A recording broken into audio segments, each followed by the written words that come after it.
Okay, welcome back. This is an oak table build. This is all fresh cut oak, really like maybe a year old. I always ask them for the old stuff. And I bought a bunch of planks. These planks are about $8 or $10 a piece. You can believe it, they're really, really cheap. They're 16 feet long. And this is how I load my truck with long stock. It's all rough cut. Like I said, it really needs to be cured much longer than what it's been cured. But here I'm just chopping it up. And I'm cutting them directly in half, and they're kind of a little raggedy. The ends are a little split, so later on I'm going to clean cut them. Everybody asks me why I don't do the face of the board first, because my cutter A runs slow and B is not sharp enough. So that's why this joiner isn't really. And then plus I want to kind of skip plane them through the surface planer. I really just wanted to get the edges done. So I'm really only doing one edge, and truth be told, I just want to use the joiner. So I do need to get a helical head for it. That's coming soon. And what I'm doing now here is just trimming the opposite side of the side that I jointed. And now I'm doing the surface.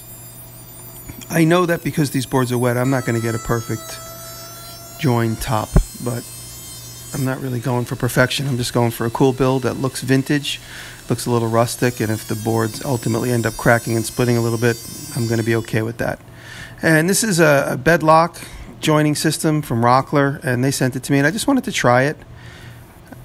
I didn't want to jump right in with my biscuit joiner and everyone saying, oh, if I had an $800 biscuit joiner, I could do that too.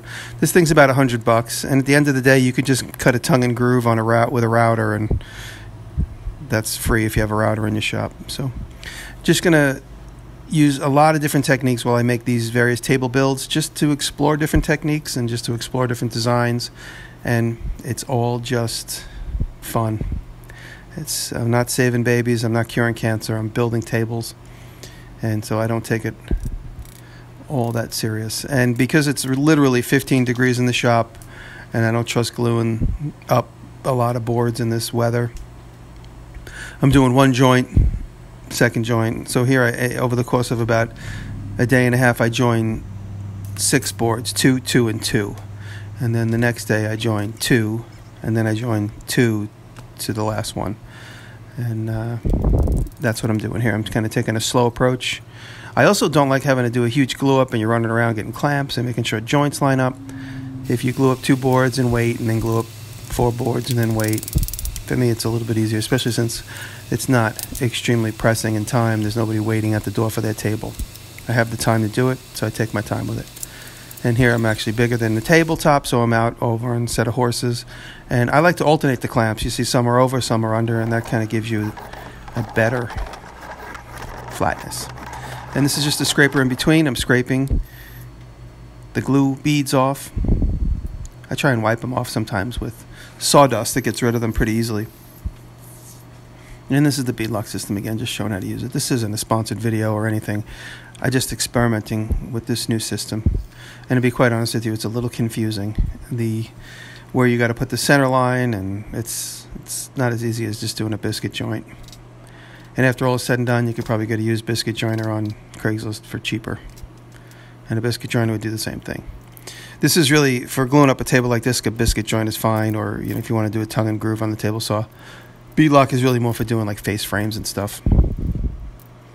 But again, I just was going for some experience. I like to at least experiment with everything a little bit, so when the absolute perfect time comes in to use it, I have a little bit of knowledge of it. This is a great track saw. There's a lot of great track saws out there, and I mean, it's just great to have a track saw.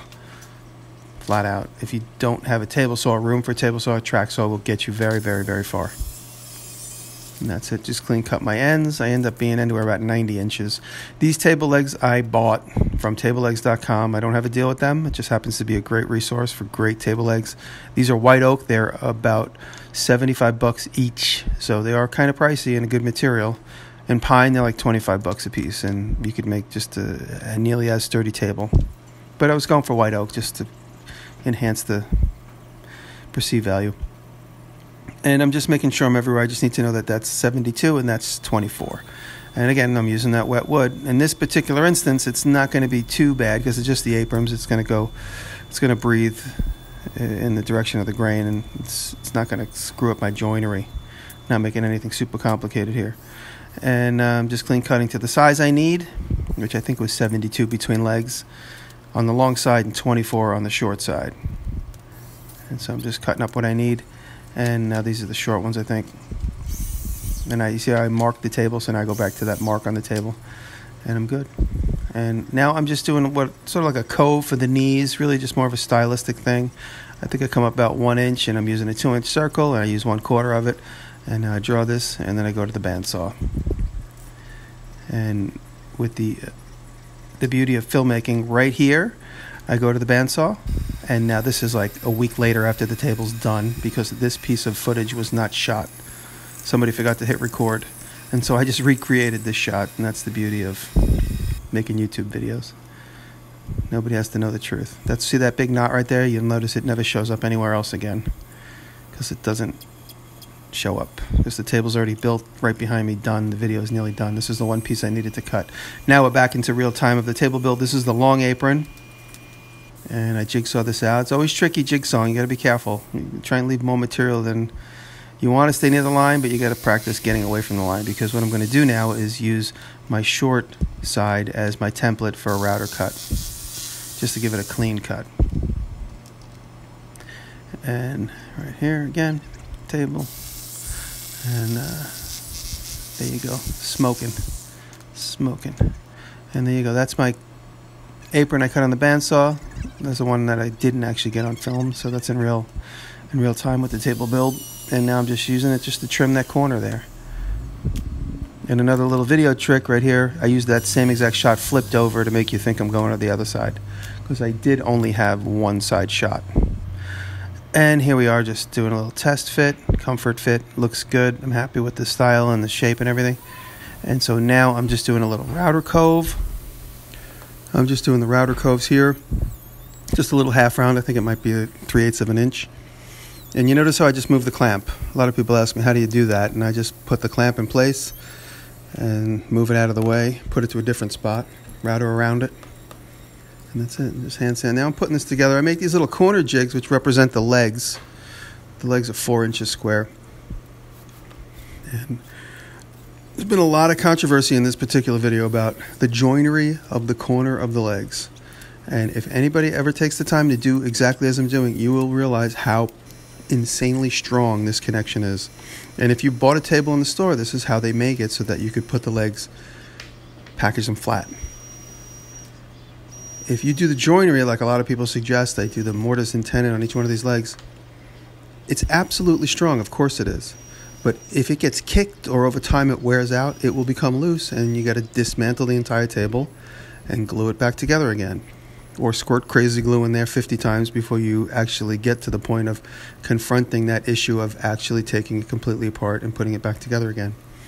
So, yep, there are a lot of YouTube videos where people actually do the joinery.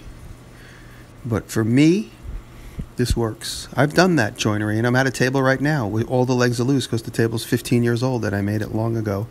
And from being moved around and dragged in one direction and then put back in another direction, all 4 corners of the table are loose with floating tenons.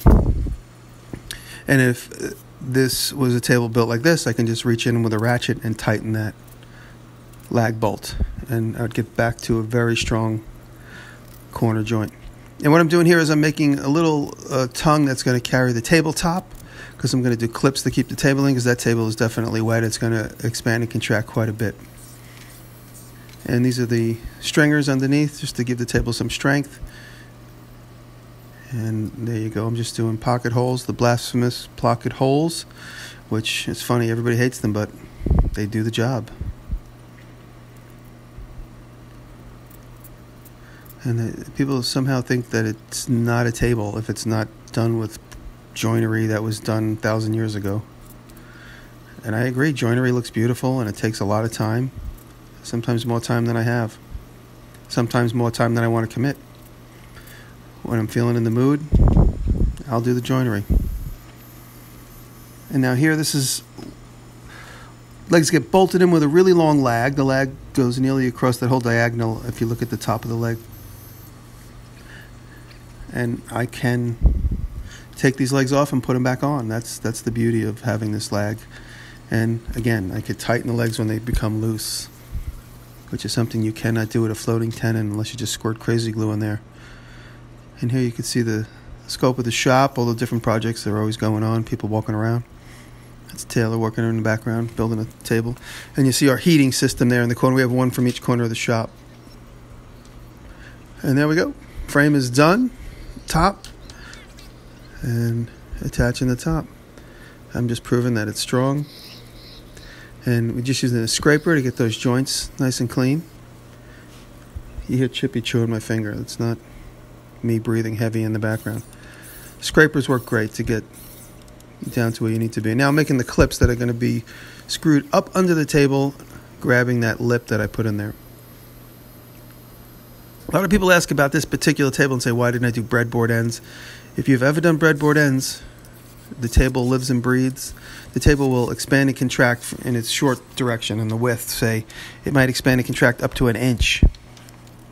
If you do breadboard ends, they do not expand and contract, so you have to do them a certain way so that the table will live and breathe, and the breadboard ends don't breathe. So sometimes the breadboard ends are proud on each end, sometimes the table's proud of the boards on each end. So that's why I don't personally like breadboard ends. It's an understood acceptance. You do breadboard ends, your table's going to live and breathe in between them and sometimes be wider and sometimes be narrower than them. And this is a soap finish. Taylor researched this online and we're just experimenting with it. The table still feels really smooth. It's been about 2 weeks. That's just hot water. It helps melt the soap flakes. And you get it in there and you get it kind of foamy. You get the soap flakes kind of foamy. And you brush them on and then burnish them in.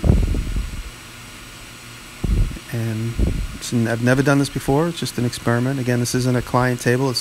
It will be for sale eventually. I want the table to live and breathe a little bit before I offer it for sale. The cracks and all the stuff that are going to occur, I want them to be in the final piece. So this table's in the shop under a cover at the moment. We actually might bring it to the house and use it for a little while. I'm really happy with the way this came out. This gave me plenty of ideas for the next table build. The next table build, I'm going to actually make the legs. I have a duplicating jig in mind I'm going to make. It's fairly simple. And I'm going to be able to make legs just like that, repeatable. Thanks for watching, and thank you for you guys joining me on Patreon. I appreciate it.